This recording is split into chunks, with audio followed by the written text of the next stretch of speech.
Thank you very much. Good afternoon, everybody. Thank you all for being here after lunch. I always wonder why they put the licensing frameworks in the first session in the afternoon. I suppose it's just to accommodate your afternoon nap. So I'll do my best to be as boring as possible to make sure that you can all sleep very well. What I wanted to talk to you about today is the new proposals of the European Commission, what they're planning with the PSI Directive. Just the first question. Who of you is familiar with the PSI Directive, or at least knows what it does or what it's kind of doing? Okay, fair bit of people. I assumed it would be. The PSI Directive is a very important part, or is in any case very important for the INSPIRE ideas and the INSPIRE framework and the ideas for data sharing. So that's why I wanted to share some words with you. Where do I point? There. First, maybe I should also say where some of this work is coming from. I am part of the LAPSI thematic network. It's a project on legal aspects of public sector information. That's why you see all these serious people sitting in a very stuffy room. And we are in the process of finalizing a number of position papers and recommendations dealing with licensing issues, charging issues, and all different legal aspects. So some of the things that I'll be talking about here come from that project. Now, as a starting point, INSPIRE and PSI, I assume that many of you know how this works, and that in theory, INSPIRE deals with data sharing between public authorities for implementing their environmental policy, for performing their public tasks relating to the environment, while PSI, the PSI Directive, deals with, it's an information markets directive, and it deals with the idea that public sector information is very valuable for information industry and for businesses to use in their value-added products and services. So the idea is generally INSPIRE between public authorities and some public access to the network services, and PSI deals with use beyond that public task for commercial or non-commercial purposes outside of the public authorities.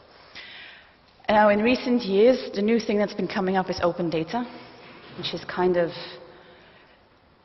moving things in new directions and upsetting the existing structure and letting all new sorts of questions in. And the idea now is that the European Commission has sort of realized that talking about open data seems to be much more interesting or much more effective than talking about PSI, because open data is much more fashionable and it seems to work a lot better. And the European Commission published last year its open data strategy, which is part of its digital agenda plans, Europe 2020, the idea that access to content, in this case public sector data, including geodata, improves economic growth, improves inclusion, will bring the European society to a higher level, let's say. And the open data strategy, the Commission wants to promote open data. It will do so in three ways, or it says it will do so in three ways. First, it will try to amend the PSI Directive. It will secondly provide some financial instruments, so it will provide some project funding to work on open data, and it will try to coordinate and enable experience sharing between member states, between public bodies, on how they make their data available to the public. Good thing about that strategy is that at least INSPIRE is mentioned, so they are aware of it, even though we've heard this morning that many people are not aware of it. There they are. And it's seen as a good example for things to take into account, particularly because of the technical infrastructure that's there, because of data specifications. From an open data perspective, it's very good that all sorts of data become available and become organized in most cases. But the European Commission talks about open data now.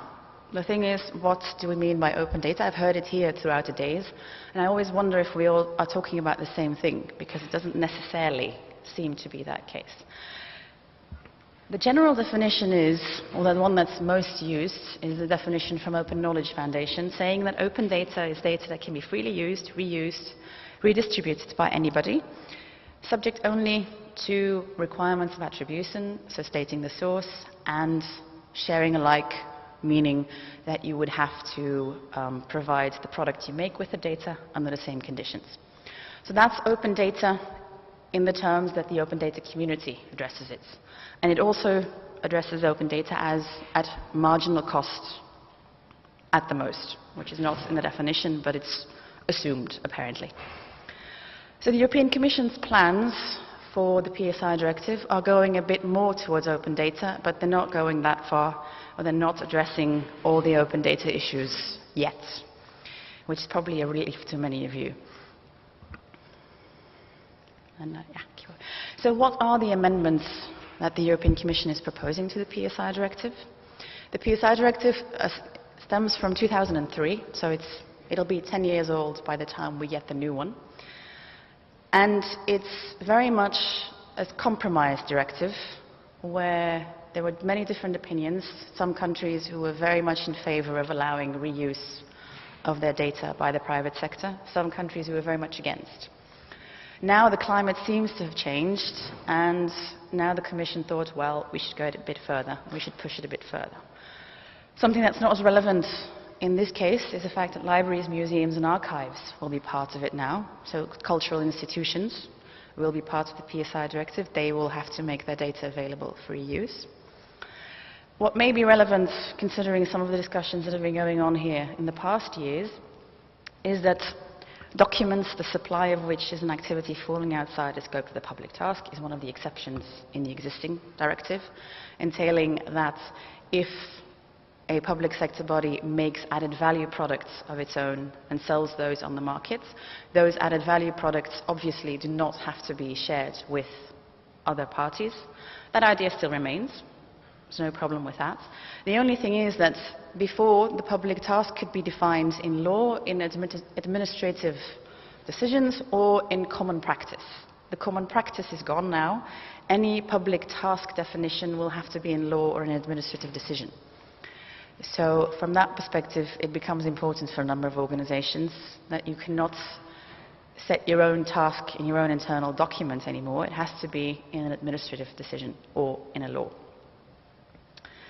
Second part, that's probably the most important part, is that now there will be a right of reuse. In the current PSI directive, the idea was that public sector bodies could still decide whether or not they wanted to allow reuse of their documents by the private sector, contrary to Inspire, where sharing is an obligation. Under the PSI directive, going towards the private sector, towards third parties, there was no obligation. Now there will be, or at least that's the plan to have one, except, again, for the cultural institutions. It's pretty much the same thing for the cultural institutions as it was for everybody else 10 years ago. They tried to ease people in by encouraging them to allow reuse.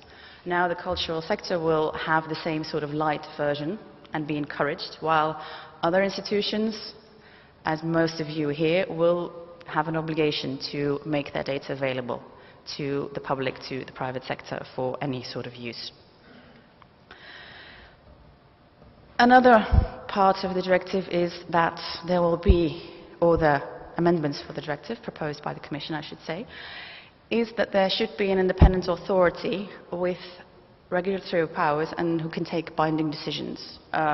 Much heard complaint is that private sector bodies or other organizations don't know where to go if they have a complaint, if they can't get data, if they think the price for the data is too high, if there's an issue with the delivery of the data. They don't know where to go. According to the Commission, there should be a specific body for it. In many countries there already is, but some are still more administrative than independent. So that's something that should possibly be there. Another element of that is that machine-readable formats and giving data in machine-readable formats and with the metadata will be encouraged where possible. So the idea is to move there towards more open data and not giving data in PDF files. If that still happens, it's indeed not quite relevant for our sector either. And another part of the rules that will probably, or that might have an impact, is the new proposal for the costs or for the charges that can be made. In the current PSI directive, the idea was that marginal cost was encouraged, but as an organization you could still charge full cost with a reasonable return on investment for your data.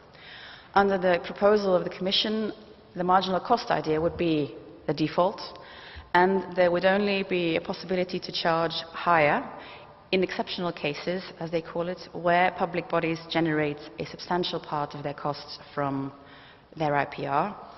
And if that were the case, there would still have to be objective and transparent criteria, and the independent authority would have to approve the charges first.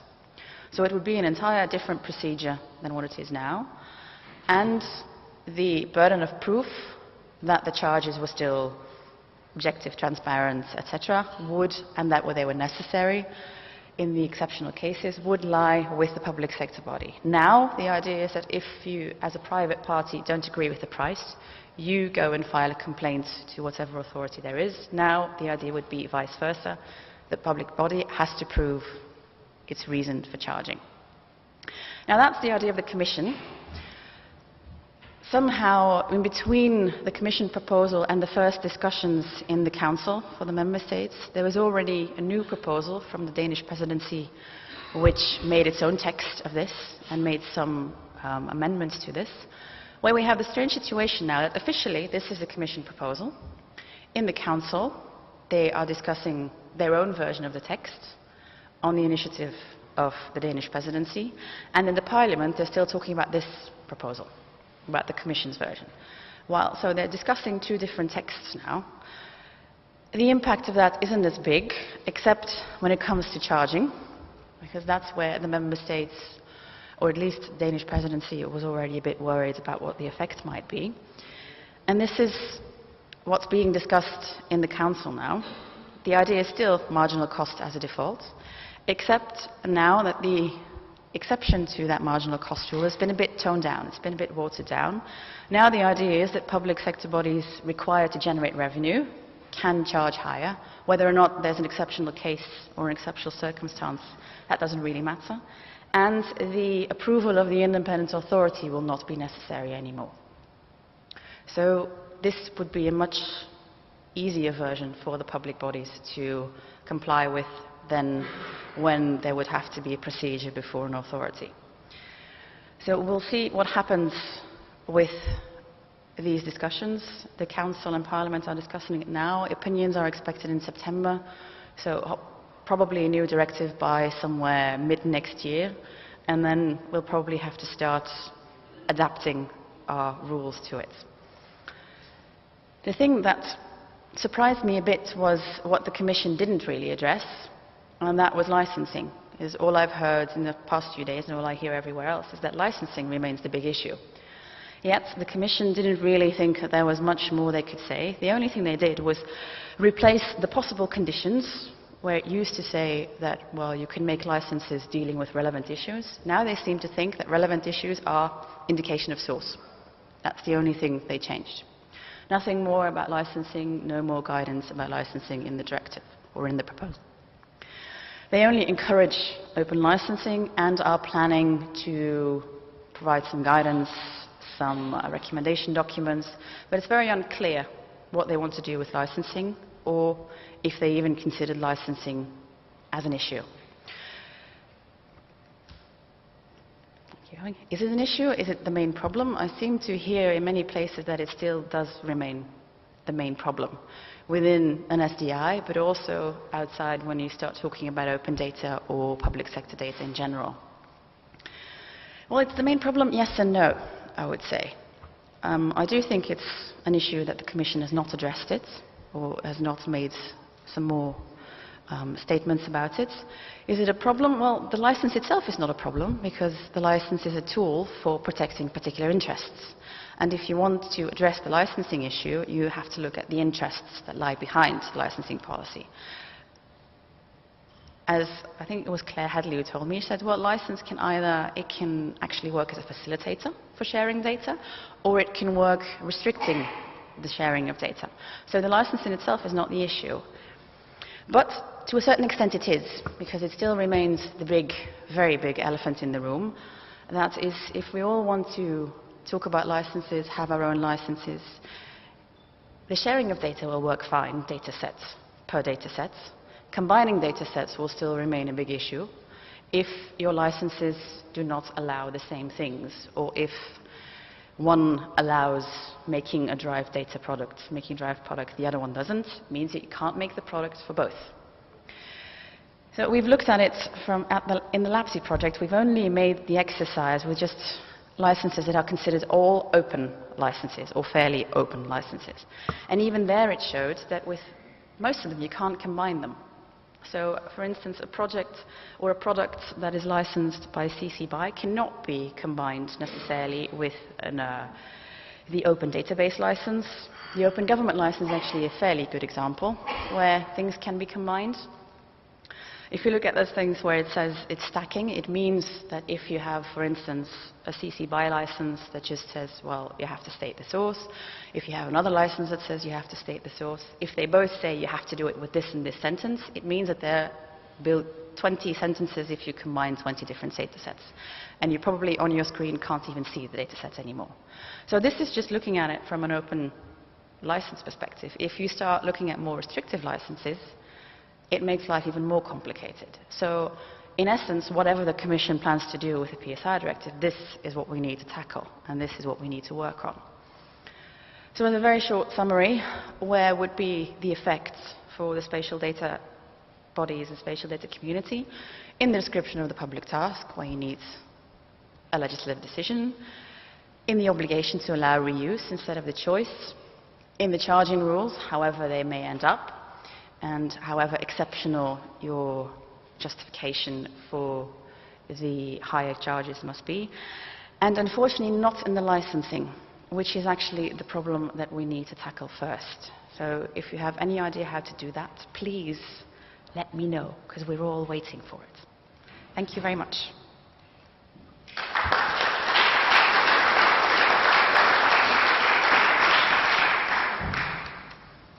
Well, thank you, Kathleen, for this interesting presentation. I think that PSI directive is really a very important issue, and it has a very important connection with Inspire. I am sure that there are some questions from audience, so please, we have enough time. Are there any?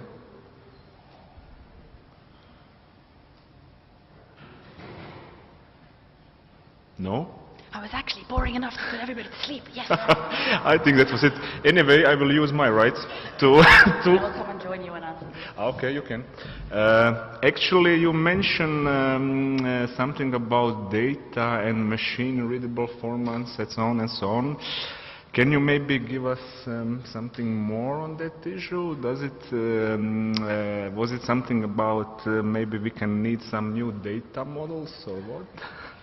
I'm just curious. I don't think you'll need new data models, thank heavens for that. The machine-readable data is still, I don't know it by heart exactly, but it's still a very general definition, just saying that it can be automatically integrated in new things and that it can be read by computers rather than people. And it's still, we have to think of it from a population of data holders who are light years behind from that perspective to the geographic data community. There we're still talking about PDFs and that sort of thing. The idea is please avoid PDFs. If we can only get an Excel file or a CSV file, we'll already be happy. So that's where it comes from. Good, good, good. Thank you.